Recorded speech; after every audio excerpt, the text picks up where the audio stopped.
جی بسم اللہ الرحمن الرحیم. جی میں اس ٹائم ایک بک شاپ پہ کھڑا ہوں.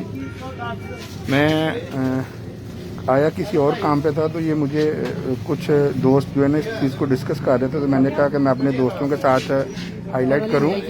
میری ایک بہن بھی ادھر آئی ہوئی ہیں, وہ بھی اپنا کوئی دینی اکیڈمی چلاتی ہیں. انہوں نے مجھے بتایا کہ یہ یہاں پہ اس گورنمنٹ نے یہ کلمہ جو ہے نا وہ ہمارا تبدیل کر دیا, کلمہ شہادت جو ہے.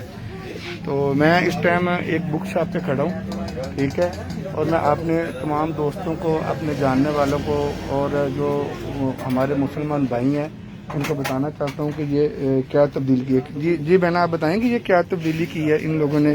جی بھائی انہوں نے نا وحدہ لا شریک اللہ ختم کر دیا, جو اللہ کی وحدانیت کا ایک ثبوت ہے پکا. جی جی تو وہ انہوں نے ختم کر دیا نا. ابھی میں بھی پارا لینے آئی تھی, تیسرا پارا لینے کے لیے. جی جی تو آگے یہ دیکھا تو یہ مجھے تو بہت جی یہ دیکھیں یہ کلمہ شہادت ہے. اس میں لکھا ہوا اشہد ان لا الہ الا اللہ وحدہ لا شریک لہ واشہد ان محمدا عبدہ ورسولہ لکھا جانا چاہیے تھا. اور اس میں انہوں نے وحدہ لا شریک چھوڑ دیا جو ہے نا. یہ آپ اس کو دیکھ سکتے ہیں. اور یہ بک ہے پنجاب بورڈ کی جو طرف سے یہ ایشو ہوئی ہے, اور یہ باقاعدہ ایک سوچی سمجھی سازش کے تحت یہ سب ہو رہا ہے. اور بھی یہ بہنوں نے کچھ پارے لیے ہیں, اس میں یہ چیزیں انہوں نے مجھے بتائی ہیں, اور میں دیکھ کے حیران ہو گیا ہوں کہ ہمارے اوپر یہ جو عذاب ہے یہ کس وجہ سے ہے. اسی وجہ سے یہی چیزیں جو ہمارے اوپر عذاب بن کے جو ہے نا وہ اپنا ستیہ ناش کر رہی ہیں ہر چیز کا.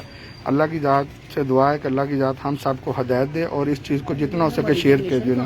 یہ مسئلہ ہے نا. جی جی جنریشن جو ہے نا ہماری, تو وہ تو کچھ نہیں کر سکے گی نا پھر. جی جی اس وجہ سے یہ سارا معاملہ تو انہوں نے ختم کر دیا. اگر اللہ کے وحدانیت کا جو ذکر انہوں نے ختم کر دیا تو بچوں کو کیا پتہ چلے گا اللہ واحد ایک ہے. جی جی بالکل ایسے ظاہر بات ہے, کافر تو اللہ اس کا تو شریک کوئی نہیں ہے, اللہ کا شریک تو کوئی نہیں, اللہ وحدہ لا شریک ہے. اللہ تعالیٰ نے فرمایا کہ شریک ایک ایسی سیاسی چیز ہے جی کہ رائے برابر بھی جو ہے مجھ کو نہیں پسند ہے, ہو ہی نہیں سکتی.